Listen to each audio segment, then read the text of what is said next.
Welcome everyone to another meta analysis here on the channel. You already see it. I'm once again joined by iCentrix, aka Philip, our all-around super talent, super mega brain about the Yu-Gi-Oh! TCG, and we're again here to talk about all the decks of the format. And the format has just been redefined as we got a new Forbidden Unlimited list, of course.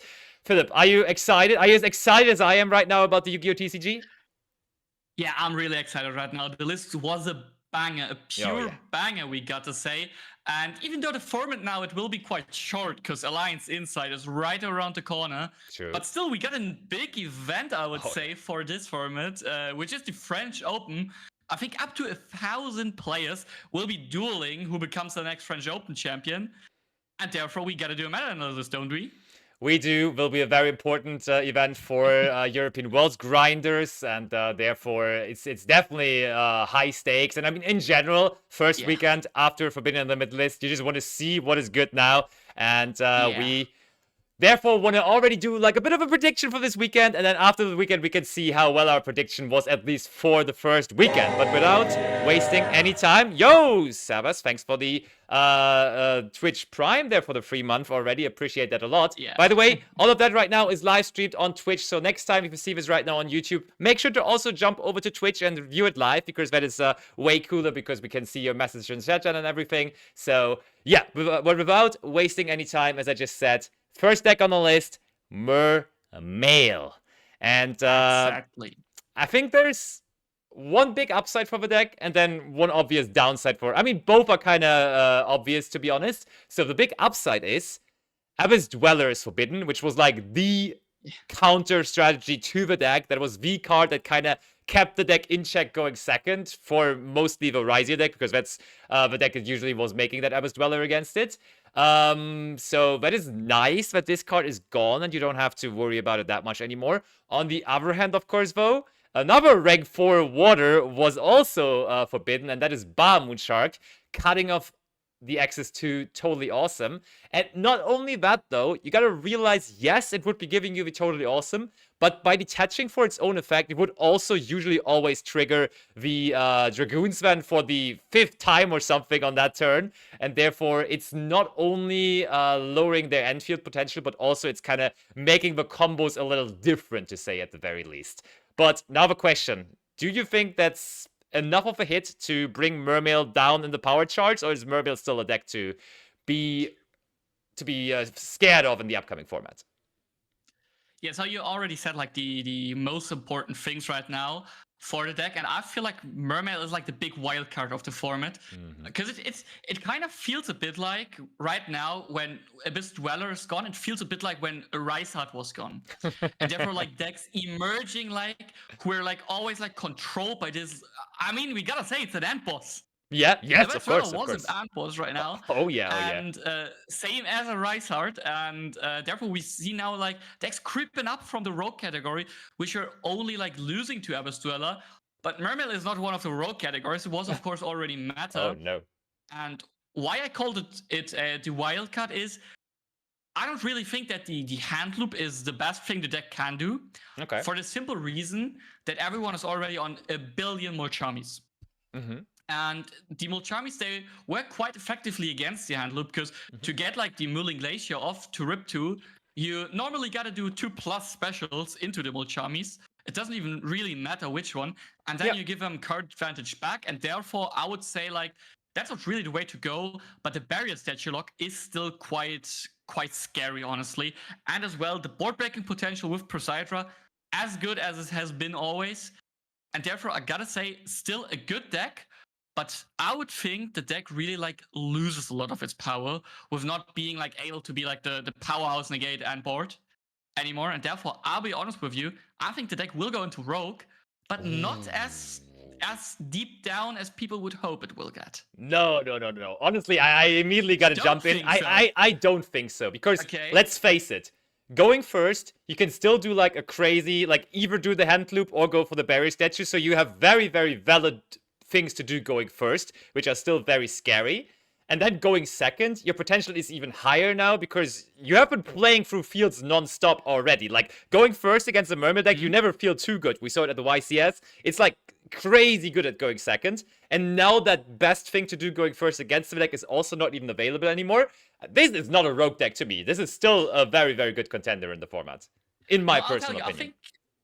I can see that the ceiling is still high, but I think there's one thing you gotta realize, which is that Toad also now cannot protect your combo anymore, which is for me like the biggest deal of them all, because it's like the same theory as, or which deck was it? It's like you could say Azamina Snake Eye, where you had to interrupt quite early because otherwise they'll get to the Ilya Sylvia. Fair. And here it was the same because they were like early getting like easily. They were like, okay, yeah, I overlay 2, I summon Bahamut and summon Toad, and now like your first hand trap, it's like it does nothing, honestly.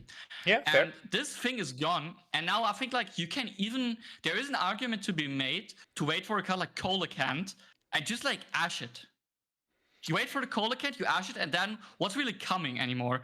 And that's like the biggest thing for me. Yeah, this is going first off, it's still good. It's still not bad, but you can interrupt later. You can also nip more easily.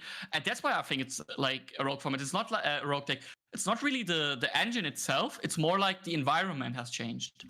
I mean, yeah, but holding those things when there still is Minstrel in the deck is kind of a iffy thing as well, right? Yeah. Because, but like I just think the potential is still too high for me personally to put it into Rogue. So can we find the middle way of putting it into a high potential, maybe? We can put it into high potential because also like I think like I don't think there's a way to give the deck like go blind second with the deck, but I still think like the capabilities of it going second are good. Maybe it's going second even better than going first right now. Honestly, I can see it. I can actually see it. Honestly, like just throw in the Charmies, then throw in some crazy breakers, and I can. I mean, you don't even need the breakers because your whole engine is breaking everything essentially. So go second, Mermail. Julius Schwarzkopf, give me a call. Is that possible? No, for like closing words, what you also got to realize is that a card like Minstrel is way worse against Mulchamis. That's true. That's true. It's like same like with like talents under Maxi in Master Duel.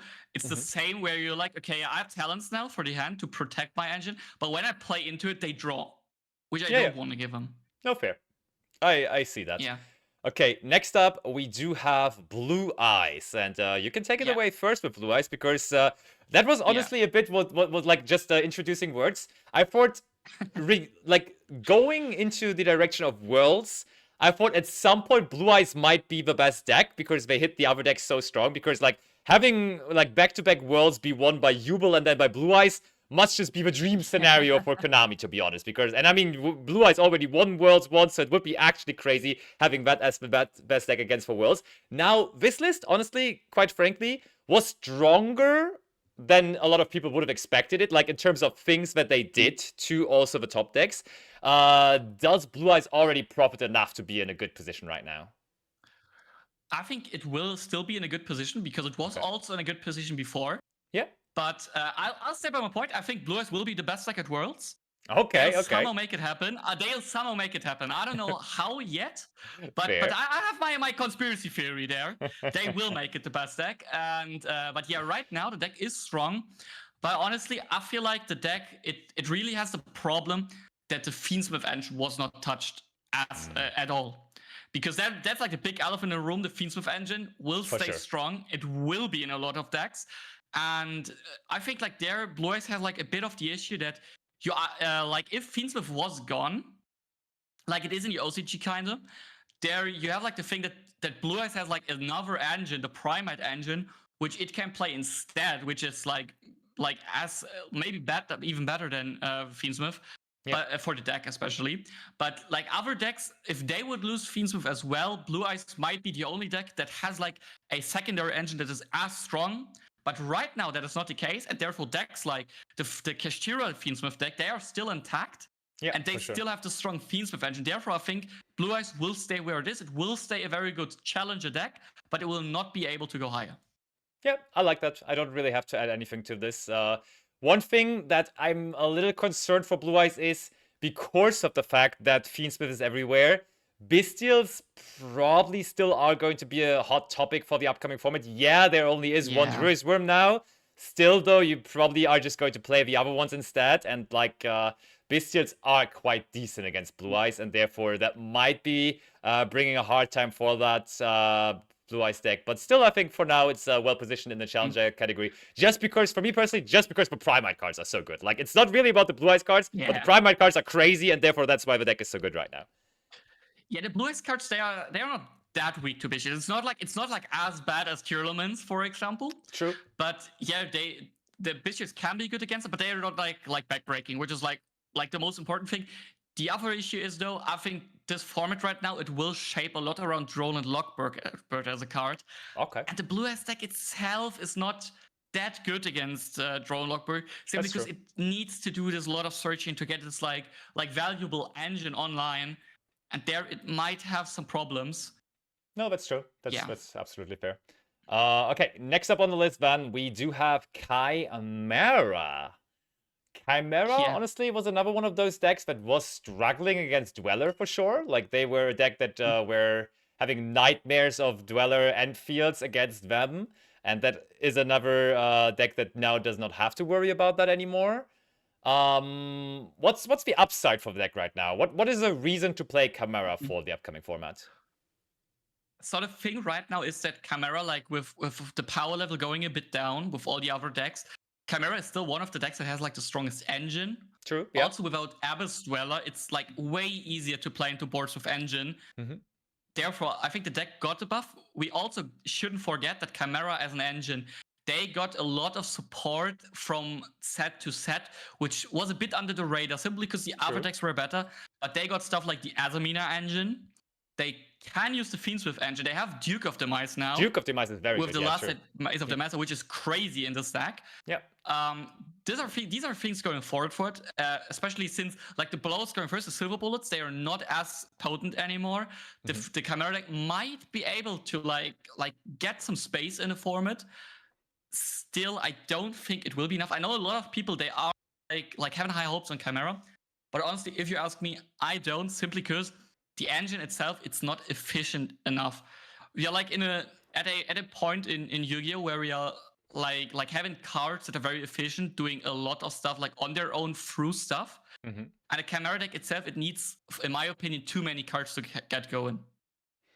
Fair. Yeah, I mean it's a classic 2-card, 3-card combo deck, right? There's not very many 1-card combos in the Chimera deck usually.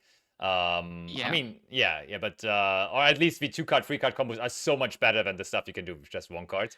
I see what you mean. The thing you gotta keep in mind still is like a card like Fuvolos is practically very good against Chimera. There are lines around it, but what you shouldn't forget is if you're playing like an engine heavy deck and your plan in the Fuvolos is doing like a half board and passing, then your cards in hand as an engine deck are not interrupts anymore. It's not like if Risiel goes Detonator, pass with 3 hand traps, you will not have that option simply because you don't playing as much non-engine. Yeah, that's fair. So are we like as rough to make it rogue, or is it? Yeah, it gotta be rogue, right? I think it's a rogue deck. Yeah, I think it's a rogue deck. Honestly, I think we'll put a lot of these decks into rogue. Honestly, but I think Chimera is definitely a deck I could see people playing and performing. Yeah, it's probably like, as you said, we're going to add more into this list, but probably one of the better rogue decks for the upcoming format. Still, nevertheless, a rogue deck. And as we say for every meta analysis, but we gotta say it again. Just because we put a deck into the rogue category does not mean it cannot top a regional, it cannot top a YCS. Rogue decks regularly top YCSs. It is just what we expect to be the highest power level, what we expect to perform best, but always a potent player can bring a rogue deck to full force. Hello, Din Kabui. And maybe he's going to run it back at German Nationals with Chimera, who knows. Then next up on the list is a deck you actually have played at the most recent YCS in Birmingham, and that is Crystron. What is your current take on Crystron then? Honestly, I'm having high hopes for the deck. I'll be honest with you, I could see it in all 4 categories right now. Okay. Honestly, I'll be that brave. Simply because I think the Crystron deck, it profits very much from the changes in the surroundings of the format.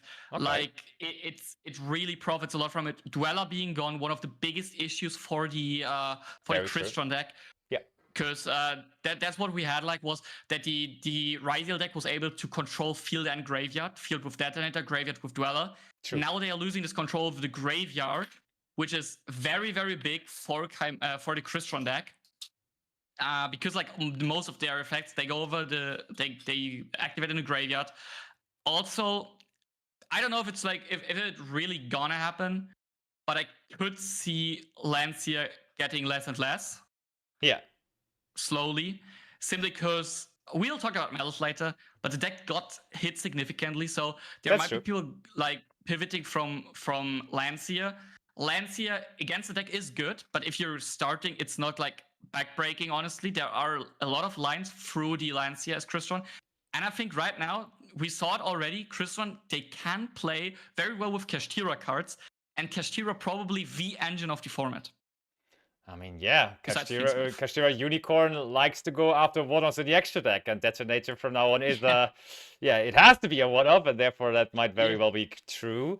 So I think all 4 categories is maybe a little big of an ambition, because top meta I don't really see just yet. Maybe it's with the developments, it can end up in there.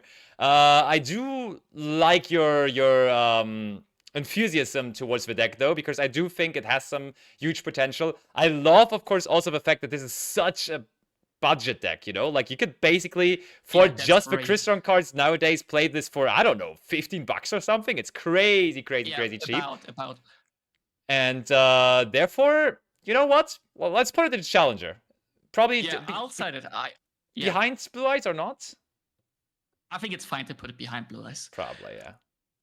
Simply because, I mean, as you said already, Crystron very budget as a deck right now. Oh, yeah. This is great, honestly. This is super, super good, because like that means more players will play it, and therefore like the chance of one performing is much higher.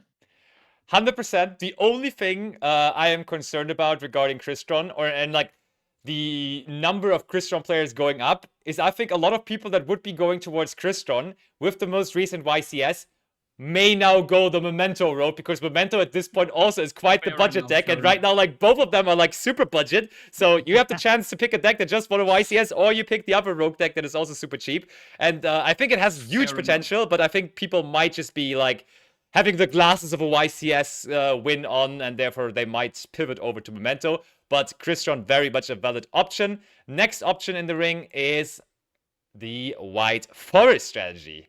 And with White Forest, it's weird. They got one player in top 16 of the latest American YCS. Overall, I think a lot of people are already anticipating the support that they get in Duelist Alliance as well, where the deck is definitely going to be... Inside? Alliance Inside, almost the same set. One is a little bit older than the other. You're right. And there, I think it is going to be very, very, very good. But we are doing this just for this weekend, just for the beginning of the format. And with that, I don't see it that up just yet. And for me personally, I might even be as harsh and say it is a rogue deck, kind of similar to what Chimera does. But I could also see it being on the borderline of high potential. But give me your take on it. Honestly, for me, it's just clearly rogue. I would rather see myself playing Chimera than... Same. Yeah, same. I think the deck is not bad.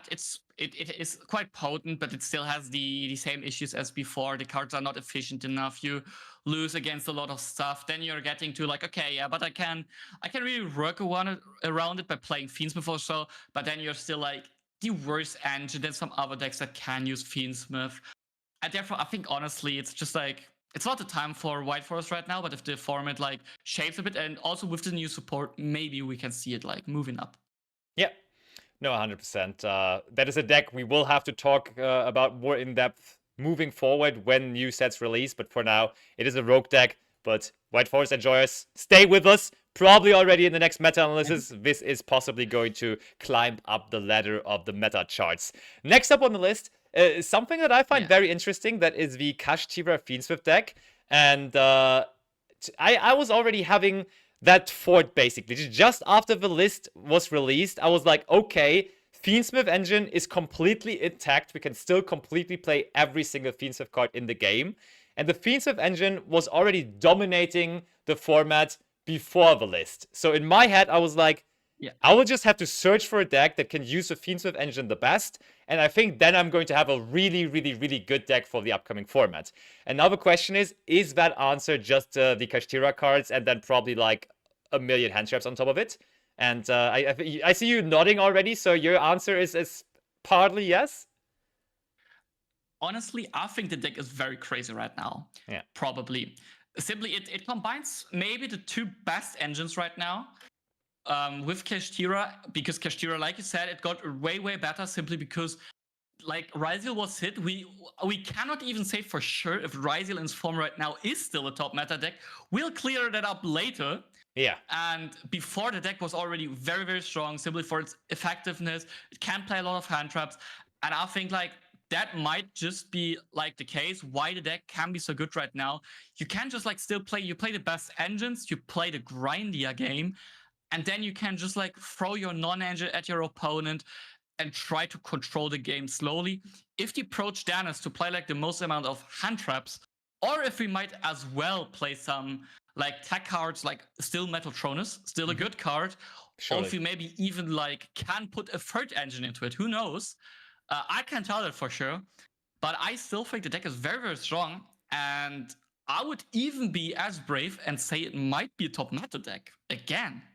I like it. I mean, you're mentioning Metaltronus. Metaltronus kind of the same thing as Kashira Unicorn, right? When you Metaltronus the Detonator now, it's gone for forever. Bye-bye. It's never coming back. I mean, in a mirror match, it would be kind of unfortunate, but as long as you're not playing a mirror, then and you don't need your Detonator yourself, that is actually insane. And I do like your take, honestly. I do think it is a top meta deck, because that was just like the first thing I was thinking about, like how to make the Fiendsmith cards work the best. We have seen that this was a very successful way already to make them work, so I am absolutely open to the thought of putting this into top meta, because both of these engines are just super, super strong. And I can honestly see it, though. The YCS in Bologna, where this basically popped off, was very much paired with hand interactions. But why not play it with breakers? Like, I'm not completely opposed to the idea, because we don't really know just yet how the format is going to develop. Maybe we don't need that many hand traps anymore, and therefore you can just play this with breakers. I could see it, but that is, of course, something that will be answered later on. And I mean, just like, that doesn't say anything about non-engine here. You have the space to do both, whatever you like, and that is already, like, the ground base that you need. Yeah, the only thing that I could see, like, holding this deck back is that it has a low ceiling, and we might get at a point where like engine heavier decks can play too easily through hand traps. Yeah. And then we are at a point where we gotta say the deck is not the right call. But I don't see that happening yet. I still think we want to have a lot of hand traps probably. Yeah, probably. And therefore I think the deck is very strong. Yeah, for sure. And then, I mean, next up, we also have just the pure Lacrima on there, and that is probably pure Fiendsmith decks paired with Bestials. Yeah. We saw that with Bestial was quite successful, and you could also play the nothing deck. The nothing also deck. Nothing deck. People were talking.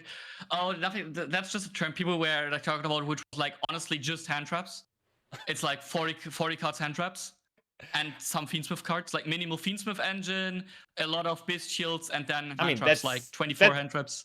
That is Bestial Fiendsmith, though, right? I mean, you it's just quite close to it. It's quite close to it, yeah. I mean, because you're mainly focusing on the hand traps that special summon themselves, which equals Bestials. So I think you're in those decks, you're kind of definitely going high on the amount of Bestials. But yeah, very much similar. Just a bunch of non-engine.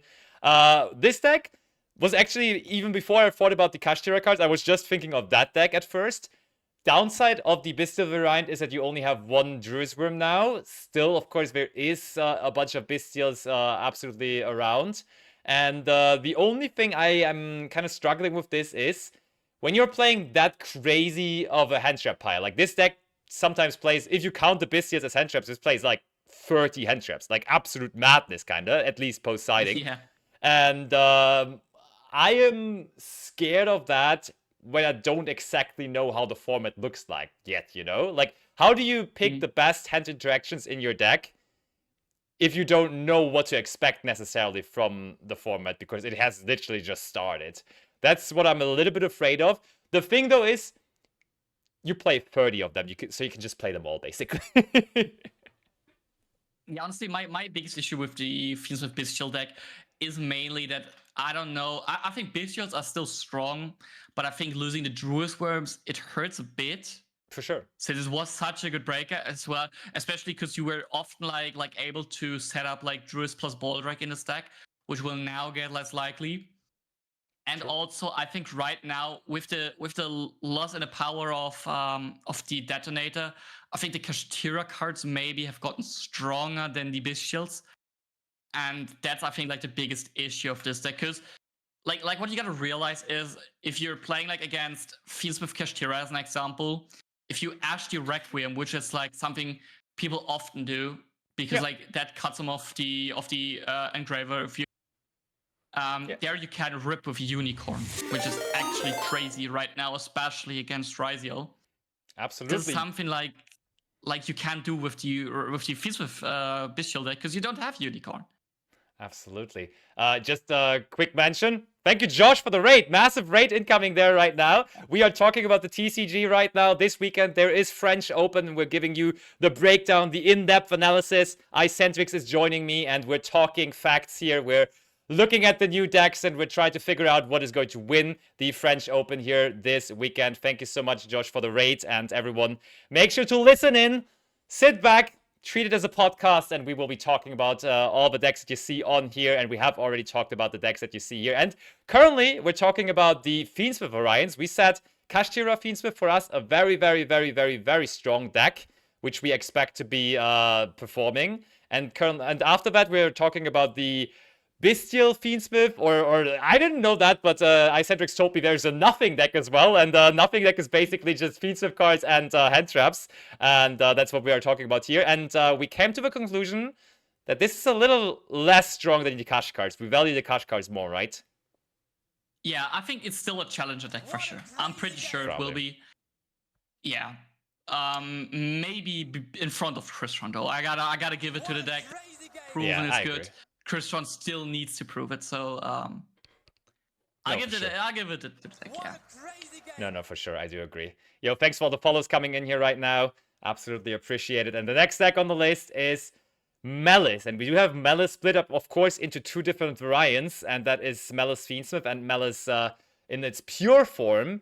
And, I mean, when I saw the list, I immediately thought, why would you... I mean, we are talking before the release of the next main set, meaning the good Link monster and everything, and the new support card is not available yet, as we are looking at an event this weekend. Therefore, Malice is going to change drastically, and probably I think the pure Malice deck is going to be more appealing again then. But for now, immediately when I saw the list, I was like, yeah, you're putting the Fiendsmith cards in naturally now. You're losing some cards, you put the Fiendsmith cards in case you weren't playing them before. So for me, first thought was Fiendsmith Malice looks better to me right now. Later on, going into the future, that's maybe a bit different, but let me hear your take. So first of all, the question is, which of the two decks do you think is going to be better for the upcoming format? Honestly, I think it's clearly the Fiendsmith version, honestly. Yeah, okay. Good thing we're on the same board there. Yeah, but I feel like the people are a bit overrating the deck right now. Because I've heard a lot that people say like, oh yeah, Malice cards are hit. We just play Malice Fiendsmith now because Fiendsmith was untouched. Yeah. And therefore we'll just pivot to the deck. I think the Decoder hit is hurting the deck more than most people were expecting. Simply for the reason 1 + 1 does no longer equal 5. But yeah, no, the bigger issue right now is I feel like now it's not as simple to just be like, okay, yeah, my first Link monster after Decoder is the white bind, and then I'm like pretty safe from everything. I feel like that's not the case anymore because you're missing this extra body of the Decoder, and therefore sometimes you might have to go for more risky lines, going for Red Ransom, Search a Field spell. And Red Ransom is way easier to be hand trapped than White Binder to reborn then later, and therefore you might not be able to get to your White Binder or not to your Crypta, and that's why I think the deck is still good. It will be able to do a lot, but I don't think it's as good as people make it. And for the pure Malice deck, I think that deck is absolute trash. Ooh, spitting facts here. Absolute trash. So one thing that I'm taking away there already, which I like, is basically you're saying for the current form of the Malice strategy, it seems like it is easier to hand trap now, right? Which is what a lot of people were wishing for, because it always felt horrible to hand trap Malice. Usually you were just throwing an Imprum or a Veiler on the first Dormouse that you see, and then you were praying that they cannot extend from there on, and they always could usually. And I mean, it's good to see that apparently now that is easier possible. You can handle that easier. Big question now, of course, though, is it still like in the top meta realm for the feats with Variant? I gotta be honest with you, I don't think the Malice deck, the pure Malice deck, is as bad as you say. I don't think it's trash. I don't think it immediately drops into Rogue. I still think it's a deck with at least high potential that has to be discovered in how you play it now. We gotta mention though, of course, though, Druisworm to 1 also hurts this deck, right? Just less Bestials in general, less good Bestials is definitely not nice for the deck. Yeah, but it's not as big as people make it, I feel like, because simply you can use the deck never played like really free Saronier, kinda.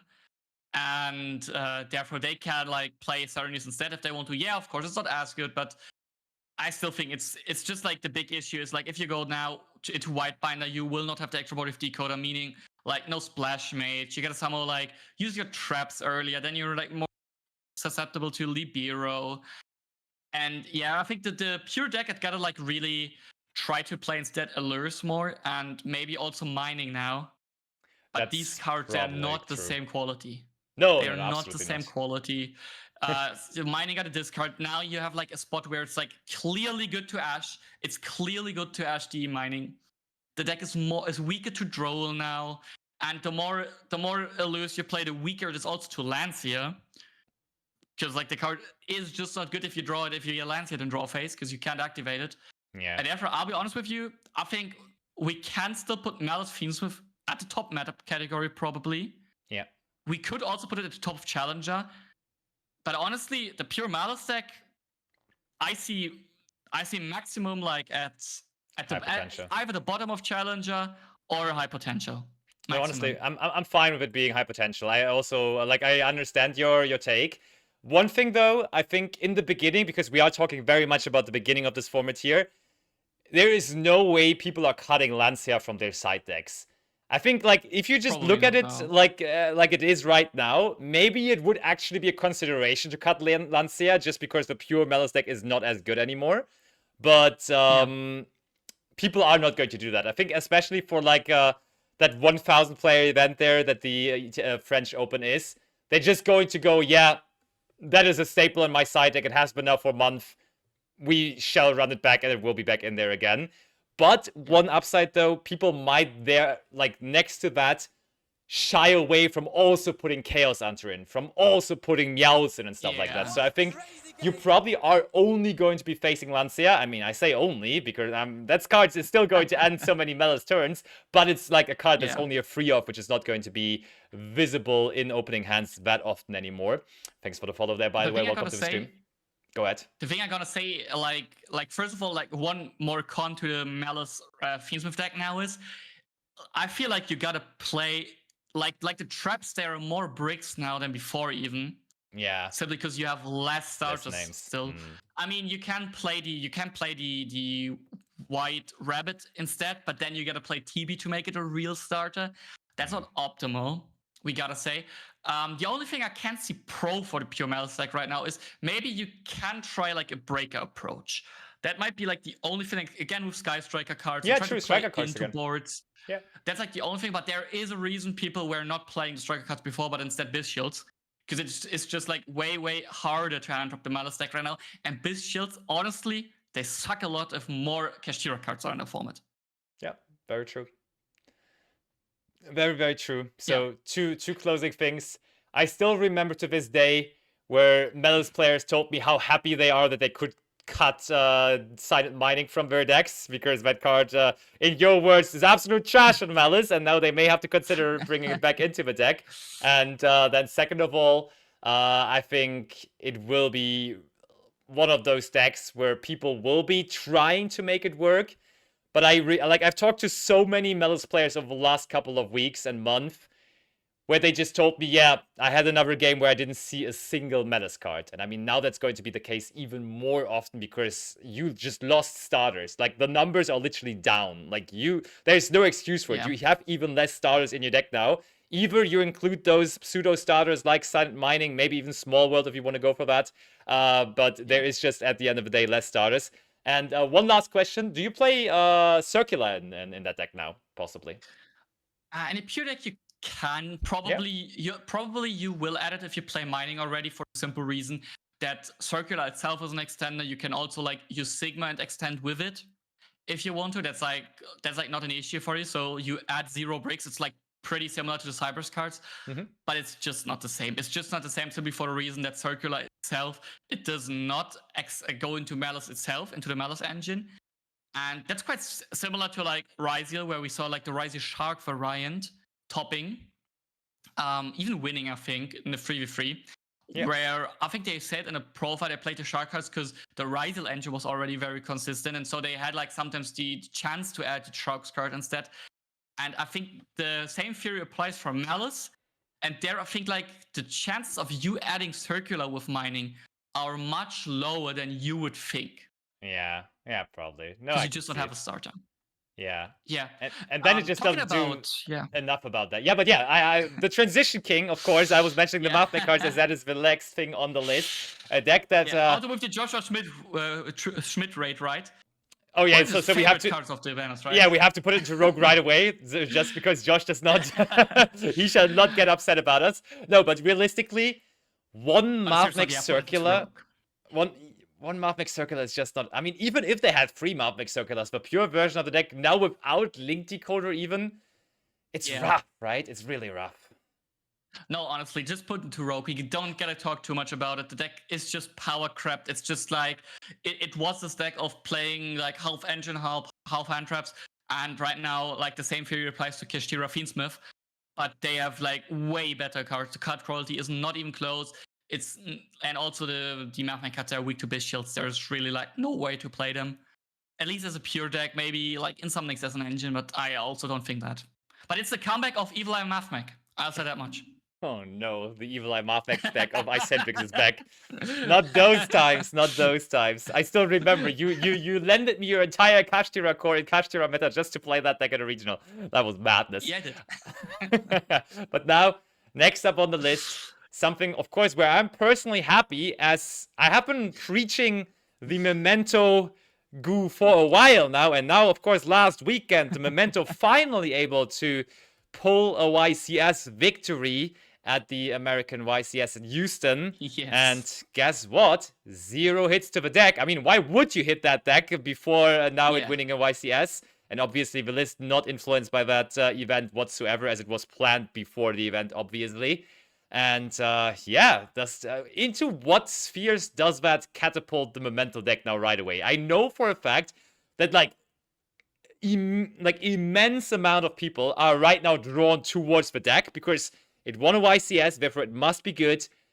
It also is super budget with the reprints in Rarity Collection now, and it never has been super expensive in the first place. And therefore, like, it is going to be a lot of Memento players. Therefore, numbers, especially in the first couple of weeks, might be a little bit flawed just because of the pure amount of people running it. But we are just looking at it power level-wise. Where do you think power level-wise it fares for the upcoming format? Honestly, we might be talking about the best deck right now. Woohoo! It sounds very crazy, but it's just... The deck is just very good. Like all its interrupts, they are very, very layered.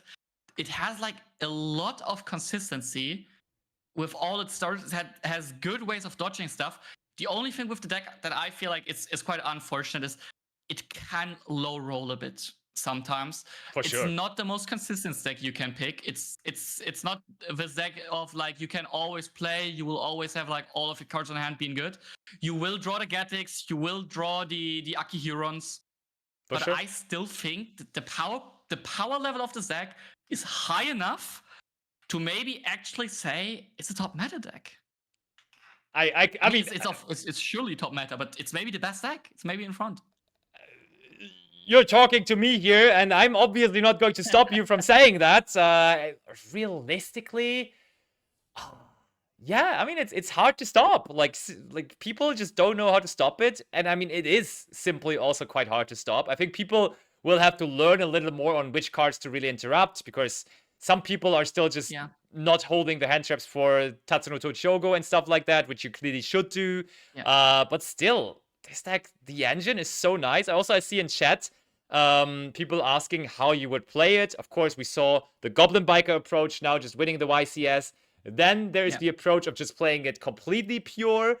Then also there's the approach of just like only playing Fiendsmith Engraver to also have access to Caesar with like that small extra deck package in the Fiendsmith cards. And then obviously there's the full-on Fiendsmith approach to the deck as well, of course, where you play the full engine too. So honestly, I would play it without. I would play it without, honestly, for the simple reason that this deck, it does not lose to Bestial. It does not get hit by Bestials as hard. Yeah, Gatic, it can hurt, but you can recycle. There are ways. Yeah, that's true. Therefore, I'll be honest with you, I think right now Memento is the budget deck of the format, and it's probably the best deck. Oh, baby. I mean, okay.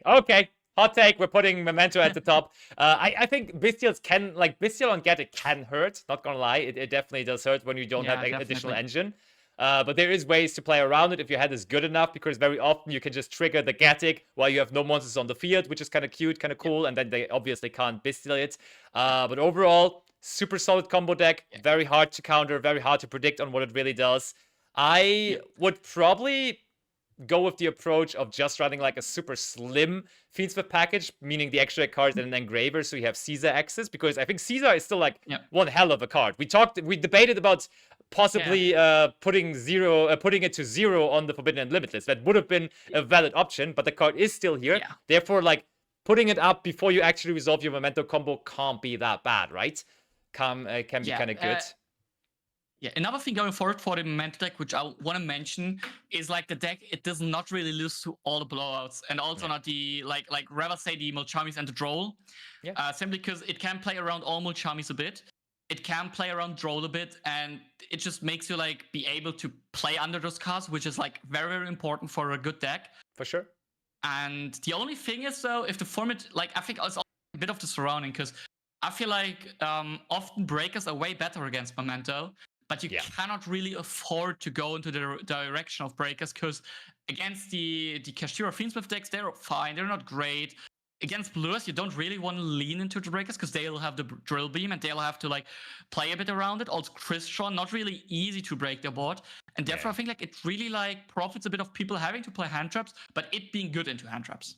No, absolutely. But one last closing thought on it. Isn't it nice to have like a super budget deck on top of the meta? I love it. Definitely. I'm in love with that. Definitely. That's beautiful to see. Next up on the list, the Risia variant that honestly got like very much not the like it didn't get as much love as the other Risia variants lately, and that is the Mitsurugi Risia variant. And it was really, really, really popular just when the Mitsurugi cards released. It immediately got a YCS final there over in America as well. I still remember Triff screaming from every rooftop all over the US, Mitsurugi Risia best deck. But it then really, really, really fell off. But now it might be a good way to substitute the missing cards you have lost in the Forbidden Unlimited list, right? Yeah, I'll be honest with you. In my opinion, it's the best Risia variant right now. It's Mitsurugi Risia, and it's, in my opinion, a clear top meta deck. Nice. With a bit of an if, sadly, which is the deck has a huge problem against Droll and Lockbird. With Droll and Lockbird, yeah, that's what I was thinking as well. And if people will be on the Droll and Lockbird, the deck has huge problems. But the big advantage of the deck is it has the capabilities of in-engine breaking stuff. It has a nearly unbreakable field. And the deck right now, its biggest enemy was Abyss Dweller. People were siding out Mitsurugi cards because Abyss Dweller was that big of a problem for the deck. With it being gone, I feel like it's the same theory as with Mermail, where they can now like play more under it, but with the difference of the engine being even better right now. And therefore, for me, it's top meta deck because it's so scary to go up against this deck. No, I do agree. I do absolutely agree. I would even personally play this deck rather than Malice Fiendsmith, to be honest. It Yeah, feels I would like agree. I would have also put it exactly there. yeah, that Yeah. looks good to me. Looks really, really powerful. Will be interesting to see. I mean, only one detonator is still kinda iffy for the deck too, because it still also, of course, is Yeah. using those Risia cards, but it does, of course, on the other hand, also put out. I mean, like, when I'm asking you the question, what is the scary part about the Mitsurugi Risia deck? You would, on their end field, you would probably rather go after the Mitsurugi cards. Like, the Mitsurugi cards are the thing that are scary, and the detonator also is there, which is cool, but the ritual monster with the field wipe and everything is probably what you're more scared of. Yeah, and the thing is here, the difference is if your detonator gets like metal trollness, it gets like somehow removed, it's like gone, then you don't have that big of a problem because you can just play Mitsurugi, and the Mitsurugi grind game is pretty strong, honestly. Yeah, with the it's very field good. route every turn, like the pseudo negate, which at least discards a card, worst case. And therefore, honestly, for me, it's the best version because it's like, and also the deck, it can play 7th Tachyon to really like fight the missing X Ryziels. Yeah, no, I like it. It's looking promising, and I think also having like multiple decks now and already 4 decks in the top meta category is just showing you that, of course, it's the beginning of the format. Therefore, things still have to shake up. Usually, when a format is going on for a couple more weeks and months, there is going to be like 2 or maybe sometimes 3 decks which are going to be like crystal clear going towards the top. But here in the beginning, I think chances are just still very, very much wide open for all 4 of those decks and possibly even more that we're going to follow it up with. Definitely, Next up on the list is a deck that can also play the Fiendsmith engine technically. But for example, someone like Dinkabui at the latest regional in Berlin was also playing it without the Fiendsmith cards, and we are talking about the Apophis Odon deck, which is the new school trap deck in the format, right? Yeah. So first of all, to maybe clarify it a bit, there's 3 different versions of Odeon that are running around right now. First of them being like Odeon Fiendsmith, which is probably the version like that has like a very it has the advantage of it like just 2 bodies going to Fiendsmith grind game, making its end field even stronger. Yeah. Then there is the more pure variant, like you already said, like Dinkabui played at Berlin Regional, which I think even like they cut the Temple of Kings because it is effectively a brick. So they play more down to the ground. They play more down to the ground. They play more control Odeon deck. Also, they with the Statue of Anguish pattern, but they lost 2 copies of Dimension Shifter.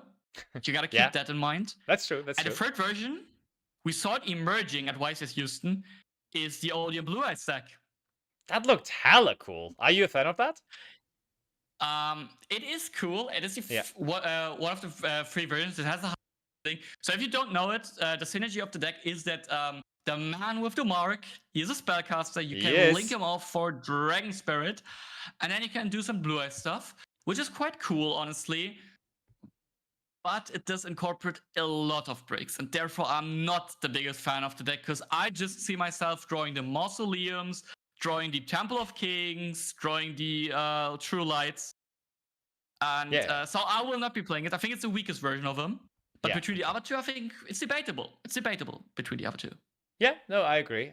There's definitely appeal to multiple things. And I mean, especially when you're expecting like a huge meta game of Bestials, for example, I think it really makes sense to then make the decision to actively only go towards the pure version of the deck because you're like, hey, that probably is better. I don't want to like give your Bestials a good target. I mean, they can still target Anubis, sure, but Anubis is like, in the grind game, it's cool to always recycle your traps and bring it back. But realistically, you play 3 Anubis, you should be able to get another one into the graveyard anyways. And therefore, it's not that big of a deal. The grind game is crazy. Yeah, I mean, crazy after stack. Of course, very much. Like it's one of the original trap decks, having the grind potential for multiple turns, can recycle the traps over and over again. And now the question is just, where do we put it? Yeah. Honestly, I'm right between top of Challenger and bottom of top meta. I'm right between them. That's crazy. Because I think the deck is slightly better than Blue Eyes. I think the deck is very, very similar to Blue Eyes. That's why I would probably put it at the top of Challenger. Because Agreed. I think both of these decks, they are very, very similar in their things of they have like a very good field they can make. The engine is very, very efficient, but they have to incorporate some breaks, which is not great. But the power level is good. I just think the Odin deck is slightly better because of their interrupts they have and the grind game being even better than the one of Blue is. Yeah, I mean, I'm a big fan of this deck. I've said it since the first moment that I really like how the deck plays, the concept of the deck. But I think putting it into top meta would be a little too high for the moment. Still, though, I think the deck has some things very much going forward to it. For example, imagine you have Fuvalos against this deck. I thought about it. Like, of course, technically, you could just pass on your trap cards, but also you could just do your combo, which is not that big anyways, and then you pass on Silhouette Rabbit and Apophis. And for the pure deck, for example, you gave them a +1 off of the Fuvalos, and you still set up so many interruptions. So, like, Fuvalos is really not that big of an issue for the deck. And therefore, I think it really depends on the circumstances of the format overall. I can see this deck really being a very, very, very solid choice moving forward. And therefore, I think Challenger, and on top of Challenger, is a really good placement. Yeah. Next up on the list, to a very interesting deck, like the top dog of the last format being like the deck everyone had to plan around. It is Ryziel. And I mean, now I'll ask you, what do you think about the Ryziel decks right now? What is their stand in the meta and how good are they? So, it's really, really interesting, of course. I personally think again, another case of how do people adjust their side and main decks towards the meta. And I think if people, and I expect that because people in general are lazy, therefore I expect people to kind of keep the same tech cards in their decks as they had before the Forbidden and Limitless. Therefore I expect people to still be on Metaltronus and things like that. And I think that's going to be crazy, crazy, crazy hard on the deck because that is just going to make it unsufferable because you're never going to keep your detonator ever, and then that one detonator always is going to be gone. Also, I think people will probably still be on books, so there's going to be just like I think people are going to still focus on the Risia deck without it even arguably being the best deck of the format. Then also the Kashtira cards and everything we were talking about. And therefore, I think it's going to be really hard. I think the deck is still going to be consistent enough because they're just going to play 7 Tachyon. They're just going to, like, even though they lost a couple of cards for their engine, they're going to be fine in terms of consistency. And they will be consistently able to put out the detonator. If they play the Starleech stuff, maybe also that. But they also are going to be, like, countered too much overall. And therefore, I think the deck might be power level wise. It might or I might still be a top meta contender, but I think for the beginning of the format, it's still not that great of a pick because people are just going to be over preparing for it, in my honest opinion. Which deck do you think is better? Is it the Pure or is it the Fiendsmith? Another really good question, and I think it would be the Fiendsmith version, to be honest, because like the Pure one was consistently summoning Dweller against the problematic matchups where, like, decks could just break it with Engine easily, like, for example, the Mermail deck, the Memento deck, and everything. And I think the Pure version now, their fields will just get broken too easily by those decks, and therefore I just don't really see the appeal to play Pure Risia that often anymore. Okay, because I have a very strong opinion. Go ahead. Yeah, I have a very strong opinion. I think the Pure deck is horrible. Okay, we're on the same boat. Okay. It is close to unplayable, I feel like. Oh, right, all right. I mean, unplayable is maybe it's not Rogue. It's not Rogue. Okay, I just like in relation to how good it was before. Yeah. For very simple reasons. For very simple reasons, honestly. The deck, it lost a lot of good starters. It lost like 1 Ice, 1 X, 1 Sword, and also 2 Bonfire. Yeah. These were all high quality cards. I think 7th Tachyon in this deck is not a high quality card in the Pure version. Okay. For the simple reason, the deck it really thrives off all its non-engine. Now you need to shuffle 1 card back. You start with 1 card less. You are way weaker to draw Lockberg already. Where you had like the thing of like you had like the plays of like, okay, if Dewdrive was your first search, you had a chance. If you had to search before, it was already tough. Yeah, that's true. And also with less good cards in your deck, like you will be able to build a Starleech board way less often. No, I do agree. I even think it was debatable if 7th Tachyon was that good before. I think sometimes a card like Pot of Desires that gives you 2 cards was even better probably. Now, with only 2 of the engine, I don't want to play Pot of Desires if you ask me. Because if I banish my 2X, I'll be feeling horrible. Yeah, I know. I feel that. Therefore, I'll be honest with you, the pure deck, I would not even put it into challenge anymore. The pure deck, in my opinion, we can talk about high potential next to Malice, like the 2 fallen top dogs, you could say. Honestly, I love that. That's such a cool picture. Honestly, yeah. I feel like I would rather play Mermail though than both of these decks, to be honest. So maybe just Mermail has to go up. Yeah. I don't mind. Put it in front. I don't care. It's like both the pure Risia and the pure Malice deck. They're like what's like left arm offering. That's what happened. Like they offered their left arm and now they're like left, like only being able to work with one. Yeah, fair enough. The Risia Fiwith deck. Yeah. I think that deck, at least it has potential more than the pure deck, because Detonator is still a strong card. I'll say one thing. I know people might call me crazy, but I think you could actually play 7th Tachyon in this deck. Ooh, okay. If you feel like you need more consistency for a simple reason, we are like adding cards like a Fiwith package to the deck, and maybe even like not tracked but desanct instead, then we might get to a place where we just want to draw the Fiwith cards ourselves, where we can build like the Caesar with them, and also like we can go Lacrim and then like summon something like Axe if we want to. Then we have like one additional body to maybe still build a good board. That's like worst case, I feel like what we could do, even though it's not super great. And if we don't draw the Fiwith cards, then we'll just try to play pure. And if we have so many Fiwith starters, likely we should have then like enough non-engine to maybe like fight a bit. Okay, so I think we clearly agree on that version being more viable than the pure version. Yeah. I am still not sure though whether I want to put it into top meta though. It's for me it's very hard. Right? It's very arguably up there. Because I mean still same thing applies, that like non-engine is just going to counter this deck so hard. Detonator is just going to be eaten up by so many different things now. It is really rough. Yeah. And if I'm honest with you, I would rather play Odon or Blue Eyes.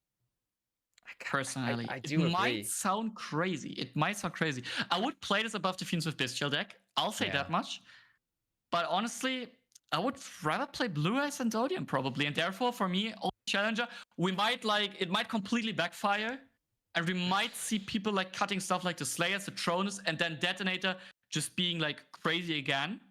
Yeah, maybe. That could really happen. But I mean, I think for the beginning, people will be lazy and therefore people will still run those cards, and then it's just going to be so tough for it.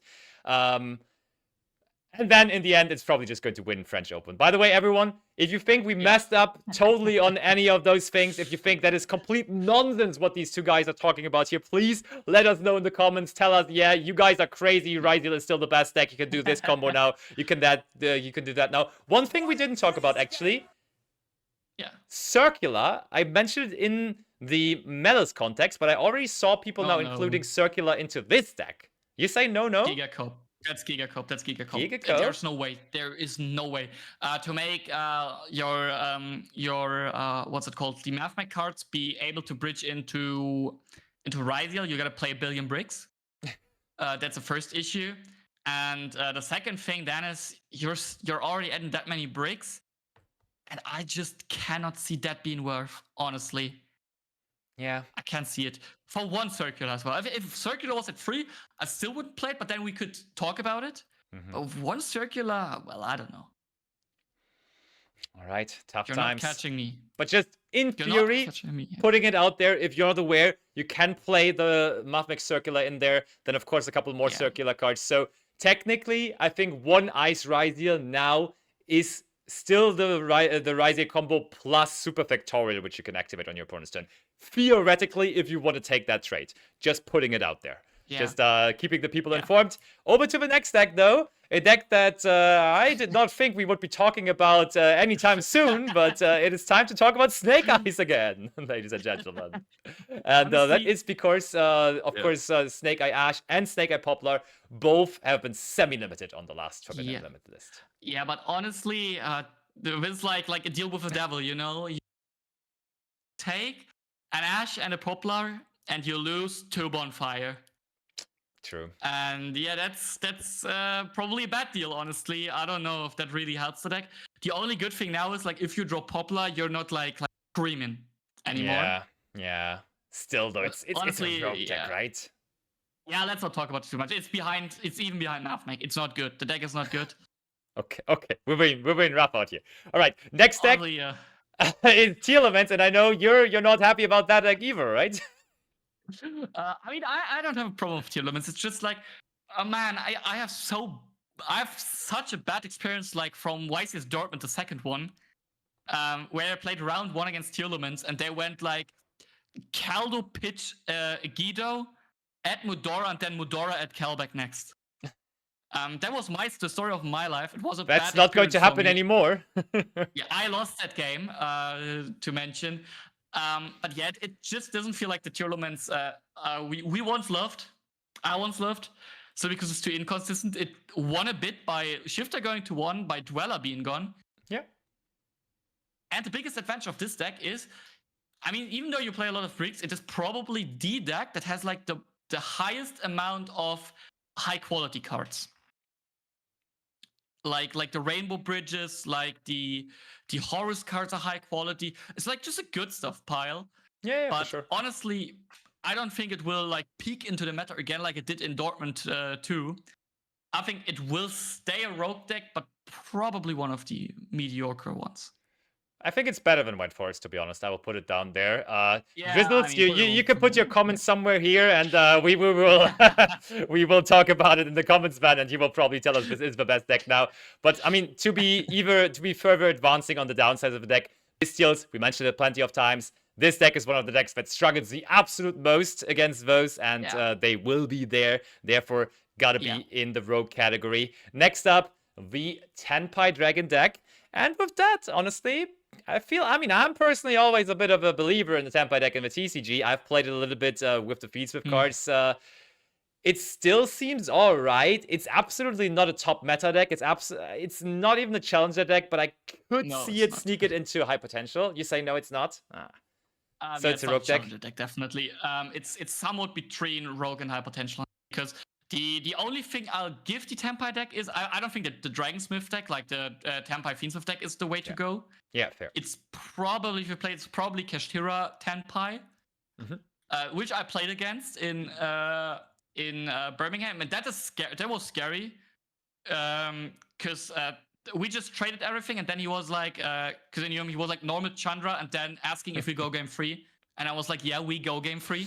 We go game 3, baby. Chandra is still a hell of a card. And there is a case of like Breakers getting good, and then Tenpai being like, okay, yeah, I'm the deck that can use Breakers the best, because my engine is very small. I can use every Breaker, and then I just OTK. That's not what I think will likely happen, that Breakers are that good. But there is a case, at least. I think we put it at the end of high potential, to be honest. I think there is some arguments. Okay, some argument for it to be picked. As I said, I personally do think breakers are going to be coming into the format more heavily now again. But we shall see how quickly that is going to happen. And then, as you said, Tenpai might be one of those decks that can use them the absolute best. Next up on the list, Unchained is a deck, of course. Yeah. Everybody was asking for 2 Shavaras. It is 2 Shavaras now total, but it was only 1 in total that they got back. Shavara now semi-limited. How much does, is that good enough for the deck to... It's a huge buff. It is a huge buff? Oh, really? It's a huge buff, yeah. Because the big difference right now is you normally had to go through 3 level 6s. Like rather say you had Shavara in your hand, you needed that in your combo, like either to extend with it or to dodge stuff. And then you still had to somehow get 2 level 6 on your board. And sometimes, therefore, people had to play 2 Shayama, like the blue one, which is horrible. Yeah. And therefore, I'm happy it got back a second Shavara. I honestly think it has a huge buff. I think there is a way the deck can cook. I don't see it above of Rogue right now, but honestly, I think it's one of the better Rogue decks. Okay, cool. Which is crazy I to would say. probably play it rather than. I would definitely play it rather than White Forest, but maybe even rather than Tearlaments. I love it. Like now you are the one like hating the White Forest deck the whole video already. No. I love it. Honestly, I think just because I want to put it in front of Tier. Just because I want it. I want it to be better than Tier, so it will be better than Tier. There you go. So, sometimes it's all biased thinking as well here by us. It's our meta-analysis, so you gotta live with our opinion on that. Last but not least, the deck that made classic. top 8 in a crazy run at the most recent YCS and YCS Houston, and therefore people may be a little biased because of that, is the Labyrinth deck. But we gotta say, the big reason we always mentioned why Labyrinth was not really a part of the last format and why we always put it into Rogue was Risial Detonator. And we just talked about it for almost an hour now, that Risial Detonator is less of a factor now because it will be banished non-stop. There only is one to care about anyways. Does that mean Labyrinth is back into the format? Honestly, I don't think so. Okay. I'll be honest with you, I don't think so. I think the deck is not that good. I still don't know how it reached top 8. For me, it will still be a Rogue deck. Yeah, but I gotta say, the engine itself is still very powerful. You gotta keep that in mind. Like all the trap trick cards, also like the cards are just high value. And if you get into a grind game, it looks good for you. Still, I'm not really sure. I might be hating on Labyrinth again, but I'm not really sure where I would put it. I would probably put it into Rogue, and then maybe. No, I agree. Somewhere here. Yeah. Pretty far up, honestly. Yeah. Yeah, I just feel like the deck itself, it's still fine, it's still good, but I don't really see why I would want to play the deck now. It's like high problems against some other decks, like in the format. Like there are just some combo decks that can still outpower it. Yeah, no, that's fair. I feel like Duster and Lightning Storm, they are becoming like more and more popular because everyone's. And then the deck suffers from it. It also suffers from evenly. Oh yeah, it really does. 100%. So I don't know. All right, that's it. As I already said midway through the video. Thank you so much if you made it all the way here until the very end. I know a lot of people are treating this as some kind of a podcast format, which they just put on and get like their catch up on the format. And that is, of course, a very exciting format right now, as it literally just started with the new Forbidden Unlimited list. Also, if you stay till here, put down in the comments Tombkeeper. Put it down to the comments if you stay till the end. Oh no, the Tombkeeper army will be writing in the comments.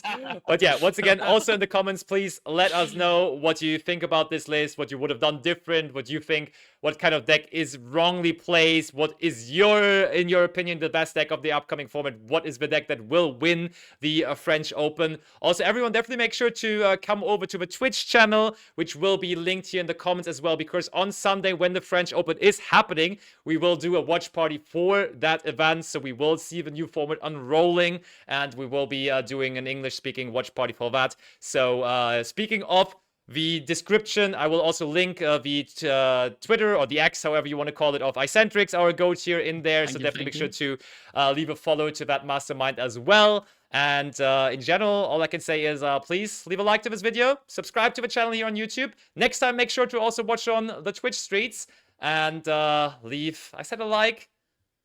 I think I said everything. Thank you to you as well, Philip. And that shall be it. Until the next time, see you for French Open. Bye-bye.